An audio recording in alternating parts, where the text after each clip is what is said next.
សួស្តីបងប្អូនវីដេអូនេះយើងនឹងធ្វើបង្ហាញបន្តពីគេហៅថា elevation control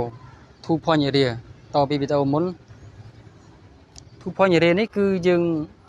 សម្រាប់ការងារសាងសង់ជាទៅដោយប្រើជាទៅលើការធ្វើលូ drainage ហើយនឹងធ្វើប្រឡាយទឹក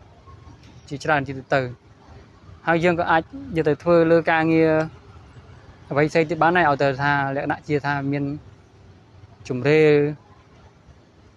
level 2 ចំណុចចុងហើយនឹងដើមអញ្ចឹងណាអញ្ចឹងយើងអនុវត្តឧទាហរណ៍ថាយើងធ្វើប្រឡាយទឹកចាស់អញ្ចឹងដើម្បីចូលទៅ2 point area បានគឺយើងត្រូវមាន2ចំណុចសិន2ចំណុចនេះគឺយើងបានមកពីយើងចាប់អាសិនតឡាញបោះប្រឡាយទឹកដែលមានកូអ៊ូឌីនេតហើយនឹង elevation design របស់វាច្បាស់លាស់ពីចំណុចមកយើងអាចបញ្ចូលទៅឬមួយក៏ឥឡូវខ្ញុំឧទាហរណ៍ថានៅលើនេះជាប្រឡាយទឹកខ្ញុំឧទាហរណ៍ឥឡូវខ្ញុំសេវពងនេះជាពង design របស់បាតប្រឡាយទឹកចាស់ឥឡូវខ្ញុំសេវចំណុចនេះទី1ថា PK 00អញ្ចឹងខ្ញុំ remark វាដាក់ថា0/00ហើយខ្ញុំនឹងសេវទៅ station មួយទៀតនៅខាងនេះឥឡូវខ្ញុំឧទាហរណ៍ថាវា50 ម៉ែត្រចុះ station 50 ម៉ែត្រឥឡូវខ្ញុំដាក់ថា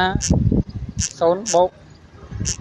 អញ្ចឹងយើងនឹងបានlevel design របស់បាតប្រឡាយនឹង2ចំណុចហើយអញ្ចឹងយើងចូលទៅ elevation control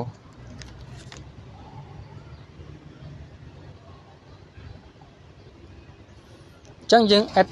point 2ហ្នឹងដែលយើងបានបញ្ចូលពីប្លង់មកឬមួយក៏យើងមានជាក់ស្ដែងអញ្ចឹងយើងចុច add វាមកអញ្ចឹងនៅកន្លែង data type នេះយើងជ្រើសរើសយក 2 point area កន្លែង name នេះខ្ញុំដាក់ថា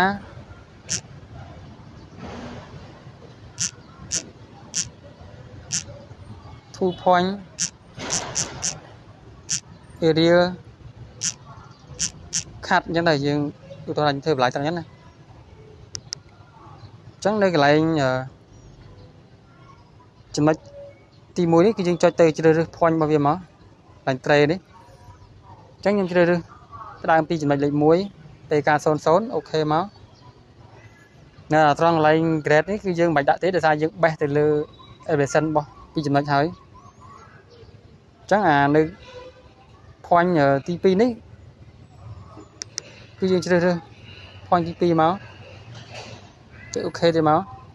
អញ្ចឹងយើងបាន2ចំណុចហើយយើងចុចអូខេមកអញ្ចឹង point ដែលយើង add 2ចំណុចហ្នឹងគឺវាបាន load មកលើនេះហើយគឺយើងដាក់ឈ្មោះវា 2 point area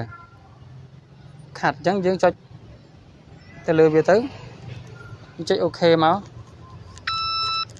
អញ្ចឹងបងប្អូនឃើញចុង GPS របស់ខ្ញុំនេះខ្ញុំដាក់នៅលើចំណុចទំនប់នេះដែលវាជា elevation design របស់បាតបន្លាយហ្នឹងអញ្ចឹងនៅចន្លោះពី PK 0ទៅដល់ PK 50ហ្នឹងវាដាក់នៅត្រង់ណាក៏វា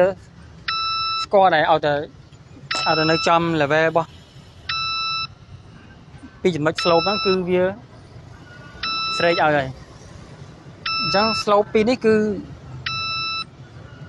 យើងមិនបាច់ខ្វល់ថាវាជា slope ប្រហែលភាគរយទេ